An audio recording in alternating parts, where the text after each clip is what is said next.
Swayam Prabha. Digital India. Educated India.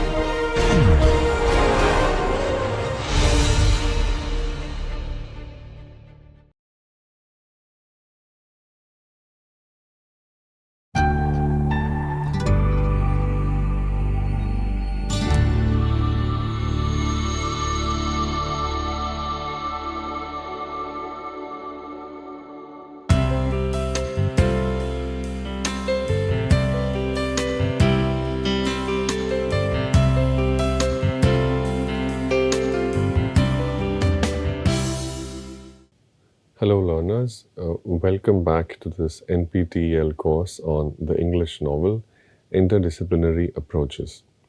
I will continue our discussion of Virginia Woolf, and in particular we will move closer to appreciating the power and complexity and the great emotional core of the novel Mrs. Dalloway.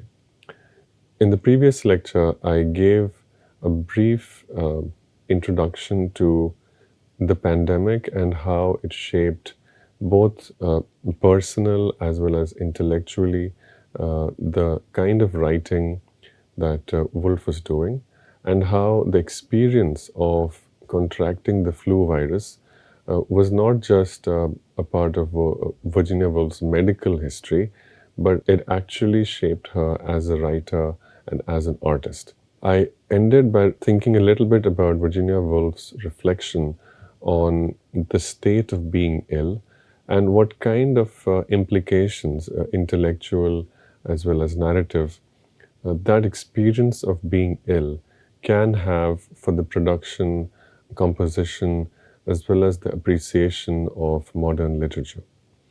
And we ended with this very despairing note in which Virginia Woolf writes that only the recumbent know what is truly powerful about nature, that nature is both heartless and comforting.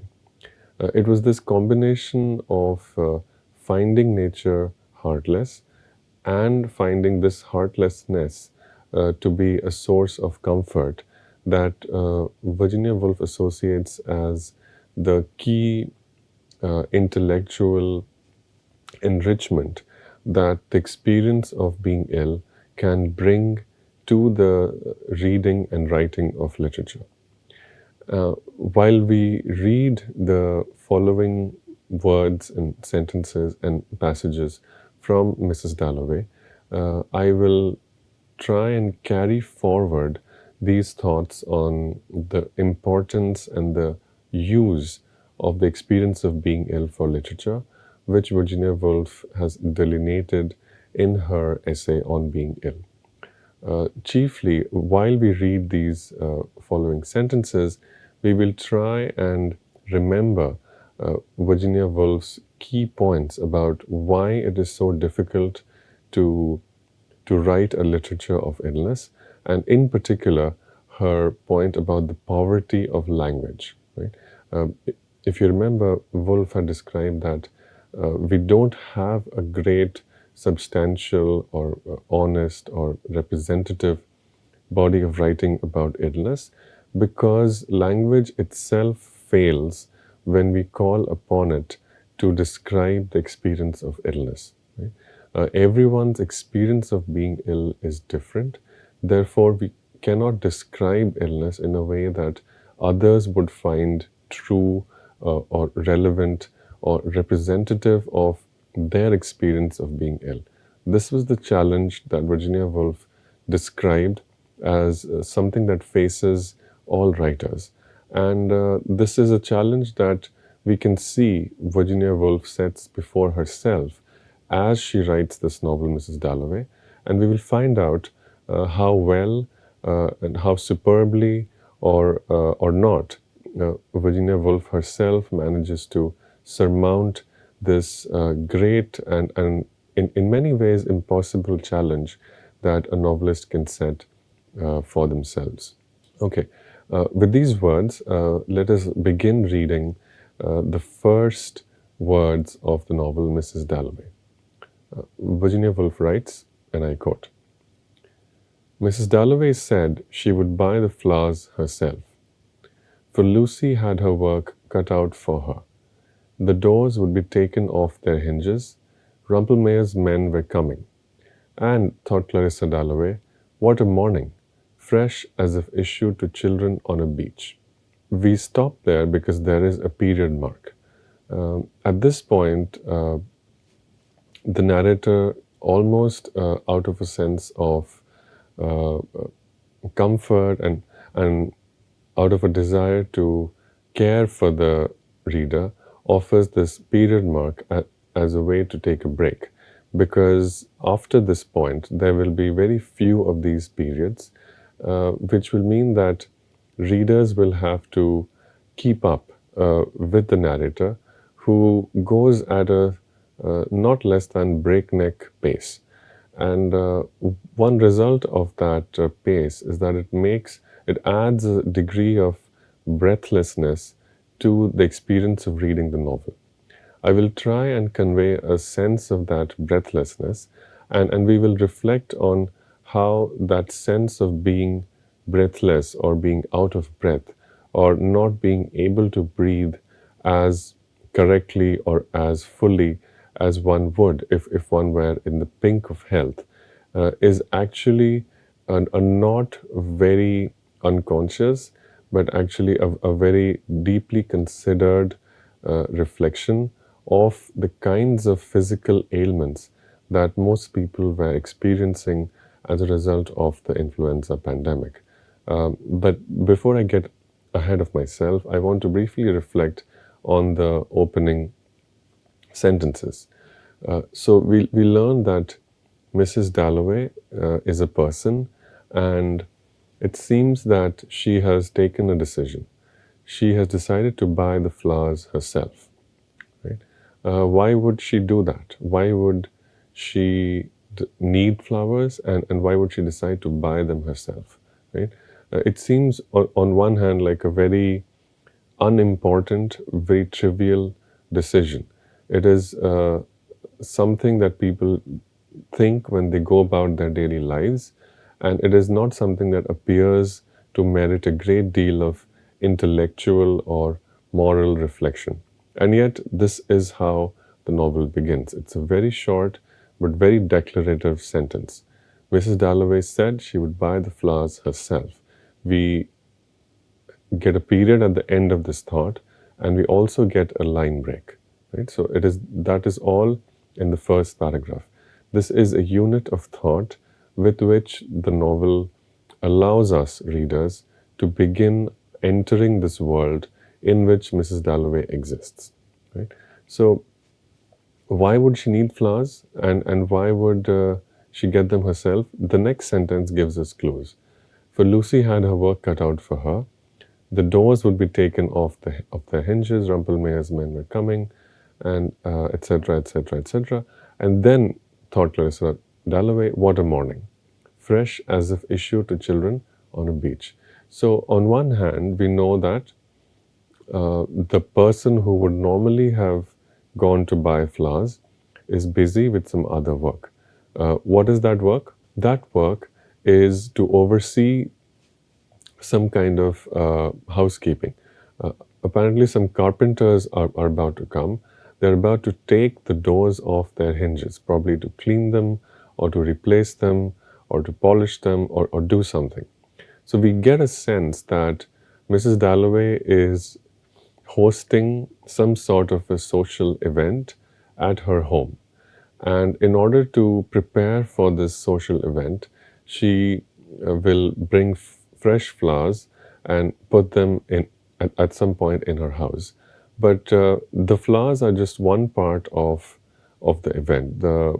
We see the extent of the effort that's being undertaken, the amount of housekeeping that's being done to prepare for this evening. When we learn that the doors are being removed in order to be cleaned or otherwise spruced up for this event. Right?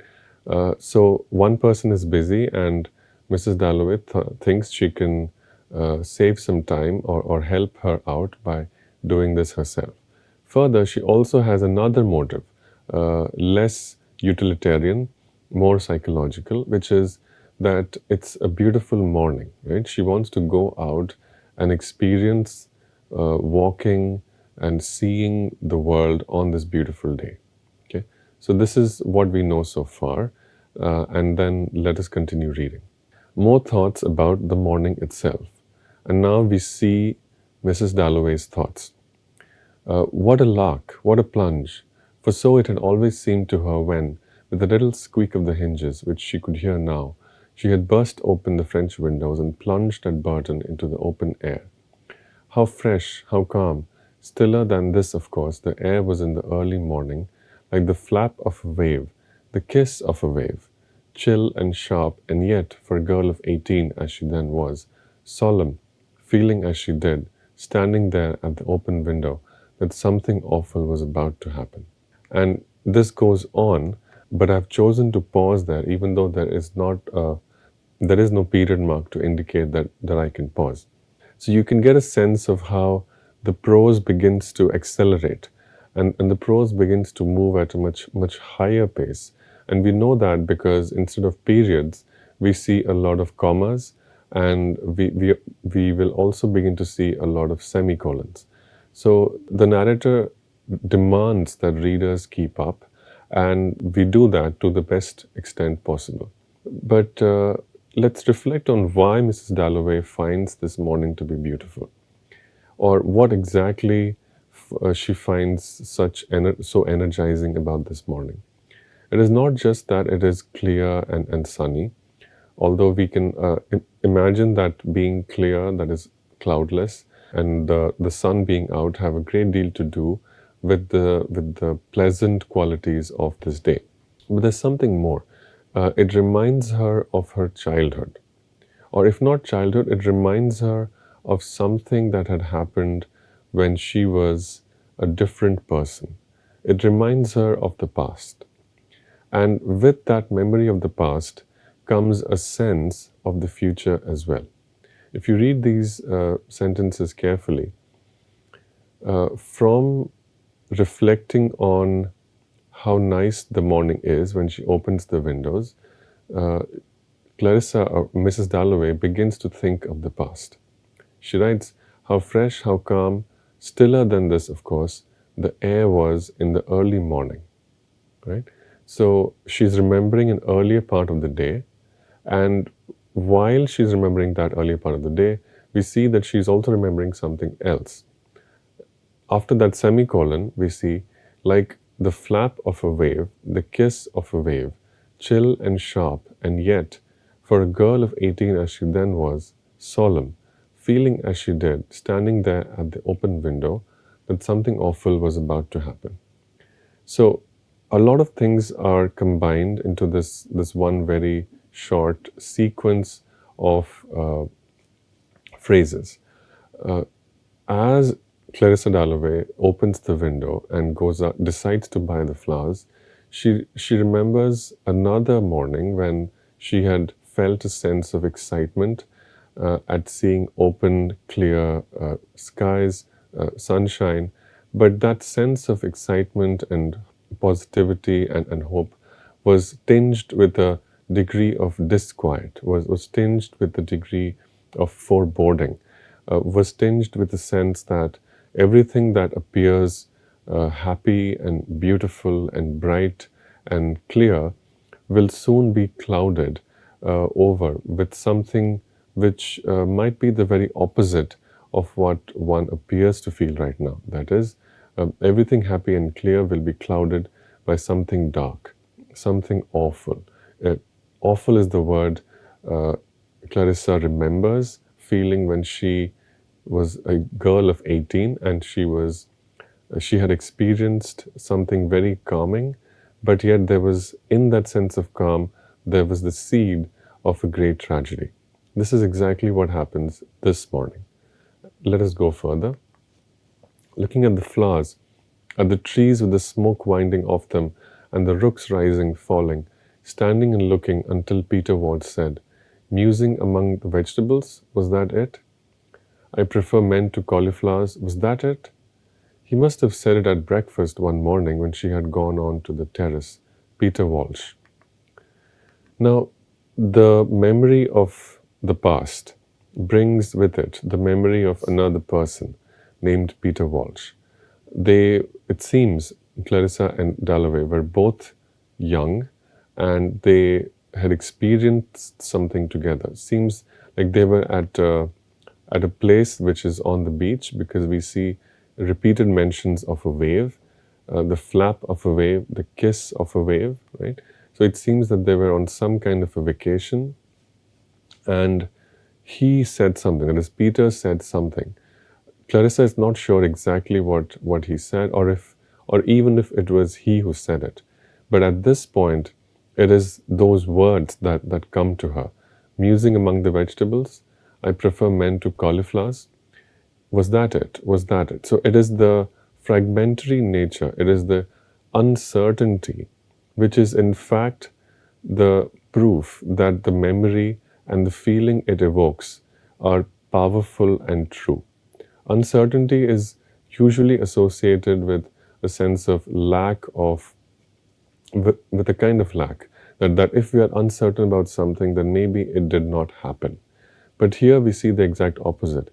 It is the uncertainty of being able to remember the words correctly, which in fact demonstrates to Woolf's readers that this memory that Clarissa is remembering is in fact true. That she may not remember the details of what happened, but she is remembering very accurately the feeling that those events had invoked, and those feelings animate her this morning again. And those feelings remind her of Peter Walsh. She goes on, he would be back from India one of these days, June or July, she forgot which, for his letters were awfully dull. It was his sayings one remembered, his eyes, his pocket knife, his smile, his grumpiness, and when millions of things had utterly vanished, how strange it was, a few sayings like this about cabbages. Right? So we get a sense that between the time when she remembered that there was a sense of something awful in a sense of calm, when she remembers admiring the comforting lapping and the kissing of the waves, which she associates with Peter Walsh saying something very unremarkable but very strange and therefore very memorable about cabbages. Between this cabbages remark and this morning, when she remembers that remark, a lot of things have happened. Millions of things had utterly vanished, right? Millions of things, a lot of different things had utterly vanished. So we get a sense that there was a great deal of hope that this relationship had evoked, a hope for other things to emerge, to unfold. Maybe the relationship hadn't gone quite as well or in the way that they had expected it to. And this has a great deal of power to shape Clarissa's thoughts today. And yet, despite this power, despite the regret at things not having gone as the way they might have, she remembers his comment about cabbages.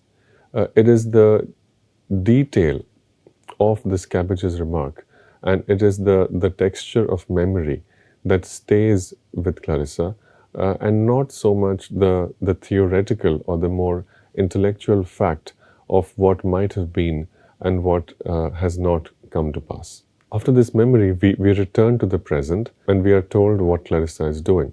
Woolf writes, and I quote, "She stiffened a little on the curb, waiting for Dirtnall's van to pass. A charming woman, Scrope Purvis thought her, knowing her as one does know people who live next door to one in Westminster. A touch of the bird about her, of the jay, blue-green, light, vivacious, though she was over 50 and grown very white since her illness. There she perched, never seeing him, waiting to cross, very upright." Right? So we see, we get a sense of where these events are unfolding. We get names, Westminster. The word Westminster allows us to situate what we've read so far on a particular place, on a particular point on the planet, And Westminster is the seat of political power in England, right? So, in terms of a colonial history of the world, this is the center of colonial power. Clarissa is a resident, is a person who lives in Westminster. Westminster is where the British Parliament exists. It is the primary borough of London. It is where the institution and the power of Englishness and the English nation as a political, financial, cultural, and literary force begins its existence. Right? So Clarissa Dalloway is embedded in the seat of English institutional power, in one sense, in a theoretical sense. If one looks only at the facts, right, this is where Clarissa is.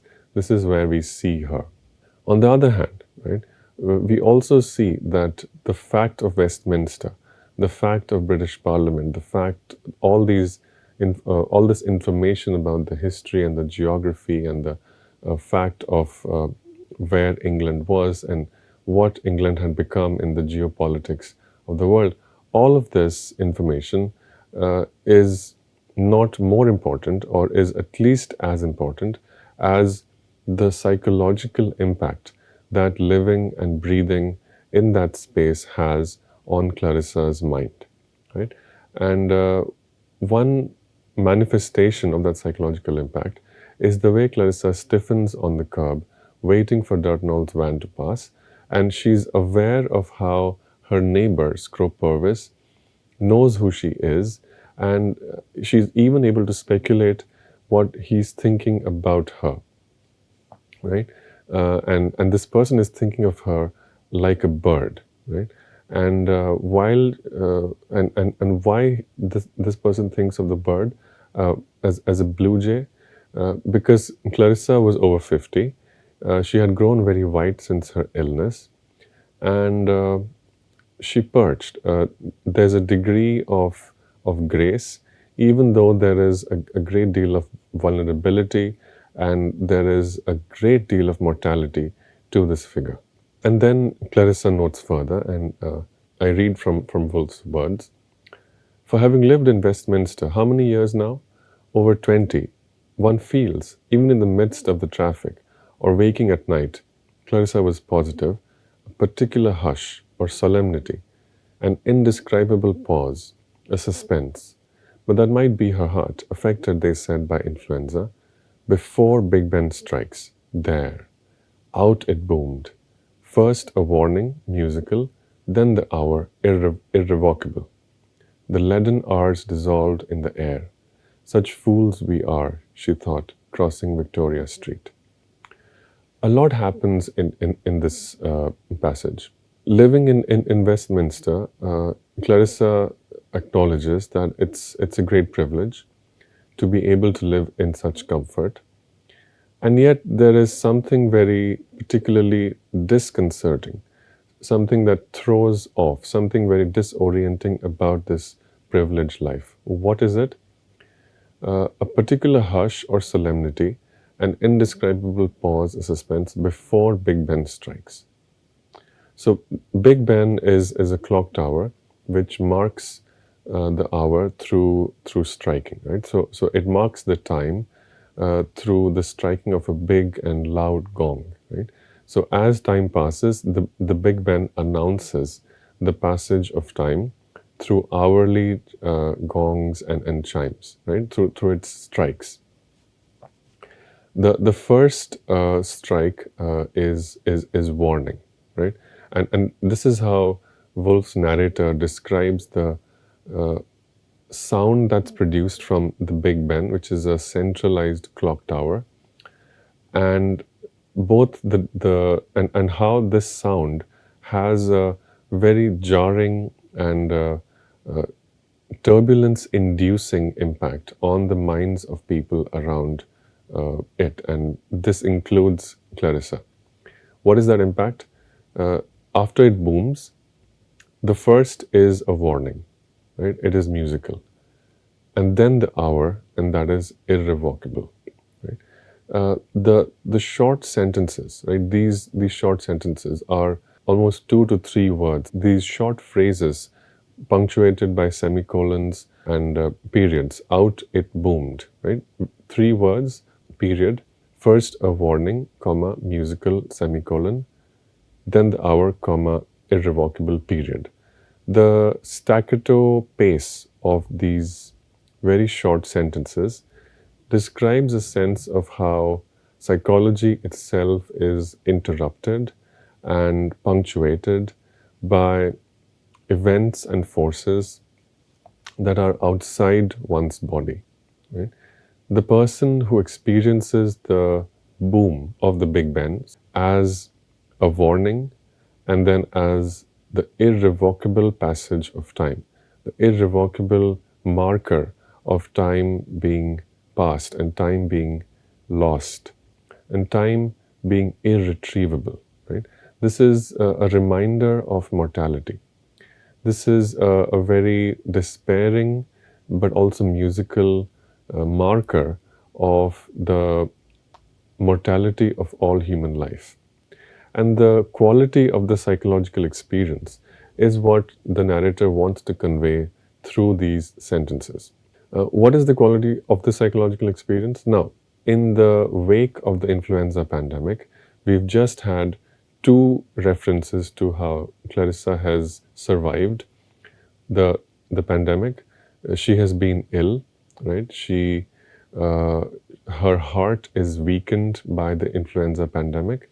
And in the previous lecture, we saw how Virginia Woolf herself repeatedly had heart problems, the nerves of the heart, right? She had arrhythmia, she had a problematic pulse, and she was deeply and painfully affected as a human being by the problems that influenza caused on her cardiovascular as well as her respiratory mechanisms. We see that reflected in the way Clarissa experiences the passage of time, and in particular, how that passage of time is marked by the clock tower. Right? It is before the clock actually strikes, there is a clock in Clarissa's body and in Clarissa's mind, which can anticipate that booming intrusion into her psychological space, right? We can see the trepidation, we can see the anxiety, we can see the foreboding that this anticipation conveys in the sentence, in the words like a particular hush or solemnity, an indescribable pause, a suspense, right? The sense is that something bad is about to happen, but we don't know exactly when, and therefore, in order to be prepared, in order to ensure that we have some protection against an event that we cannot control, in order to protect ourselves, we hold our breath.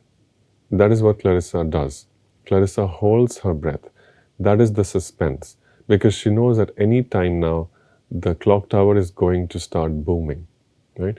The first will be a musical warning, and then there will be a very despairing note. There will be a very irretrievable and uncontrollable sense that time is lost, that the hour which Big Ben is marking, that gives everyone listening a sense that some hours, some amount of life, some possibility for doing something, for living, for growing, some such possibility is irretrievably lost. Now, the question is, do people like Clarissa need these reminders? Are people not aware in the wake of this devastating pandemic that death is all around them?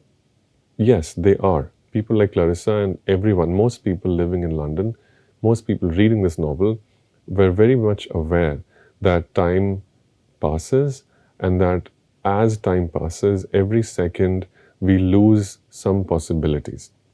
Therefore, these repeated reminders, such as is conveyed in the booming of the Big Ben clock tower, does not really serve any material purpose. In fact, it might be counterproductive.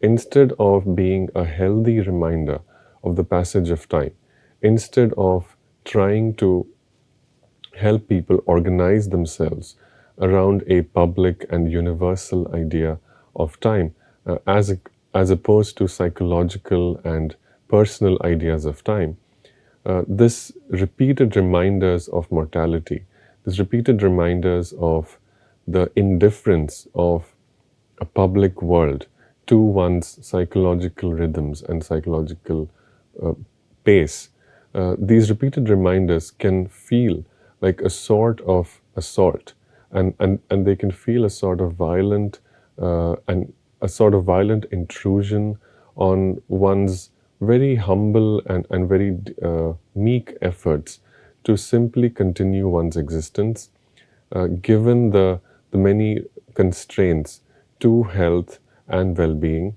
in early 20th century London. So this is a small indication of what will become much more widespread later in the novel. Let us read on. Now, at the end of this passage, Clarissa conveys the opposite of the sense of foreboding, anxiety, intrusion, and a sense of mortality. Despite Big Ben reminding people that time was being lost, Clarissa, like many others, was able to counterbalance this despairing sense with a great deal of hope and optimism in life. This is what the rest of the paragraph conveys.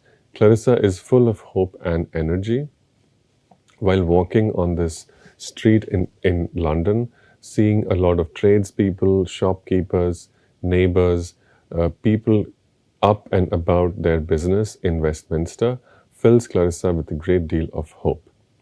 Clarissa writes, it was the middle of June. The war was over, except for someone like Mrs. Foxcroft at the embassy last night, eating her heart out because that nice boy was killed, and now the manor house must go to a cousin, or Lady Bexborough, who opened a bazaar, they said, with a telegram in her hand, John, her favorite, killed. But it was over, thank heaven, over. It was June, right? So the death and devastation that they associate with the war is over. And this is June. June refers to the beginning of warm and clear and sunny days in London. And this June coincides with the cessation of death and destruction that was associated with the First World War.